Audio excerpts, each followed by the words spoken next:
la salle que da sabor à la vida. Marc 9, 1-50. Marc 9h01. Il leur dit encore, je vous le dis en vérité, quelques-uns de ceux qui sont ici ne mourront point, qu'ils n'aient vu le royaume de Dieu venir avec puissance. Marc 9h02. 6 jours après, Jésus prit avec lui Pierre, Jacques et Jean, et il les conduisit seuls à l'écart sur une haute montagne. Il fut transfiguré devant eux. Marc 9h03. Ses vêtements devinrent resplendissants, et d'une telle blancheur qu'il n'est pas de foulon sur la terre qui puisse blanchir ainsi. Marc 9h04. Élie et Moïse leur apparurent, s'entretenant avec Jésus. Marc 9h05. Pierre, prenant la parole, dit à Jésus, « Rabbi, il est bon que nous soyons ici, dressons 3 tentes, une pour toi, une pour Moïse, et une pour Élie. » Marc 9h06. Car ils ne savaient que dire, l'effroi les ayant saisis. Marc 9h07. Une nuée vint les couvrir, et de la nuée sortit une voix, « Celui-ci est mon Fils bien-aimé, écoutez-le. » Marc 9h08. Aussitôt les disciples regardèrent tout autour, et ils ne virent que Jésus seul avec eux. Marc 9h09. Comme ils descendaient de la montagne, Jésus leur recommanda de ne dire à personne ce qu'ils avaient vu, jusqu'à ce que le Fils de l'homme fût ressuscité des morts. Marc 9h10. Ils retinrent cette parole, se demandant entre eux ce que c'est que ressusciter des morts. Marc 9h11. Les disciples lui firent cette question, « Pourquoi les scribes disent-ils qu'il faut qu'il y vienne premièrement ?» Marc 9h12. Il leur répondit, « Il y viendra premièrement, et rétablira toutes choses. » Et pourquoi est-il écrit du Fils de l'homme qu'il doit souffrir beaucoup et être méprisé? Marc 9h13. Mais je vous dis qu'Élie est venu, et qu'ils l'ont traité comme ils ont voulu, selon qu'il est écrit de lui. Marc 9h14. Lorsqu'ils furent arrivés près des disciples, ils virent autour d'eux une grande foule, et des scribes qui discutaient avec eux. Marc 9h15. Dès que la foule vit Jésus, elle fut surprise, et accourut pour le saluer. Marc 9h16. Il leur demanda, « Sur quoi discutez-vous avec eux? » Marc 9h17.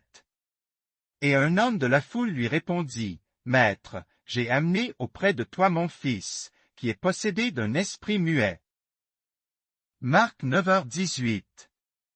En quelque lieu qu'ils le saisissent, ils le jettent par terre, l'enfant écume, grince des dents, et devient tout raide. J'ai prié tes disciples de chasser l'esprit, et ils n'ont pas pu. Marc 9h19. Race incrédule, leur dit Jésus, jusqu'à quand serai-je avec vous? Jusqu'à quand vous supporterai-je? Amenez-le-moi. Marc 9h20. On le lui amena. Et aussitôt que l'enfant vit Jésus, l'esprit l'agita avec violence, il tomba par terre, et se roulait en écumant. Marc 9:21.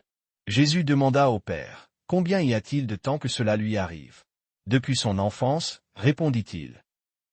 Marc 9:22. Et souvent l'Esprit l'a jeté dans le feu et dans l'eau pour le faire périr. Mais, si tu peux quelque chose, viens à notre secours, et compassion de nous. Marc 9:23. Jésus lui dit, « Si tu peux.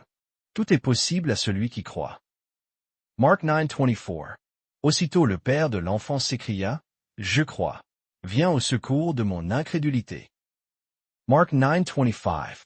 Jésus, voyant accourir la foule, menaça l'esprit impur, et lui dit, « Esprit muet et sourd, je te l'ordonne, sors de cet enfant, et n'y rentre plus. » Marc 9:26.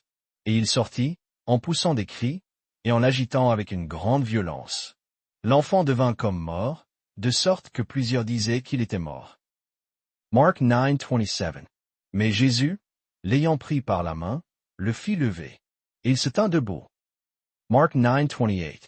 Quand Jésus fut entré dans la maison, ses disciples lui demandèrent en particulier, « Pourquoi n'avons-nous pu chasser cet esprit ?» Mark 9:29. Il leur dit, « Cette espèce-là ne peut sortir que par la prière. » Mark 9:30. Ils partirent de là, et traversèrent la Galilée. Jésus ne voulait pas qu'on le sût. Mark 9:31. Car il enseignait ses disciples, et il leur dit, « Le Fils de l'homme sera livré entre les mains des hommes. Ils le feront mourir, et 3 jours après qu'il aura été mis à mort, il ressuscitera. » Mark 9:32. Mais les disciples ne comprenaient pas cette parole, et ils craignaient de l'interroger. Mark 9:33. Ils arrivèrent à Capernaüm. Lorsqu'il fut dans la maison, Jésus leur demanda, « De quoi discutiez-vous en chemin ?» Mark 9:34. Mais ils gardèrent le silence, car en chemin ils avaient discuté entre eux pour savoir qui était le plus grand. Mark 9:35. Alors il s'assit, appela les 12, et leur dit, « Si quelqu'un veut être le premier, il sera le dernier de tous et le serviteur de tous. » Mark 9:36. Et il prit un petit enfant, le plaça au milieu d'eux, et l'ayant pris dans ses bras, il leur dit. Mark 9:37. Quiconque reçoit en mon nom un de ces petits-enfants me reçoit moi-même. Et quiconque me reçoit non pas moi, mais celui qui m'a envoyé. Mark 9:38. Jean lui dit, Maître, nous avons vu un homme qui chasse des démons en ton nom, et nous l'en avons empêché, parce qu'il ne nous suit pas. Mark 9:39. Ne l'en empêchez pas, répondit Jésus, car il n'est personne qui, faisant un miracle en mon nom, puisse aussitôt après parler mal de moi. Mark 9:40. Qui n'est pas contre nous est pour nous. Mark 9:41. Et quiconque vous donnera à boire un verre d'eau en mon nom, parce que vous appartenez à Christ, je vous le dis en vérité, il ne perdra point sa récompense. Mark 9:42. Mais, si quelqu'un scandalisait un de ces petits qui croient, il vaudrait mieux pour lui qu'on lui mît au cou une grosse meule de moulin, et qu'on le jetât dans la mer. Mark 9:43. Si ta main est pour toi une occasion de chute, coupe-la, mieux vaut pour toi entrer manchot dans la vie. Mark 9:44. Que d'avoir les 2 mains et d'aller dans la géhenne, dans le feu qui ne s'éteint point. Mark 9:45. Si ton pied est pour toi une occasion de chute, coupe-le, mieux vaut pour toi entrer boiteux dans la vie. Mark 9:46. Que d'avoir les 2 pieds et d'être jeté dans la géhenne, dans le feu qui ne s'éteint point. Mark 9:47.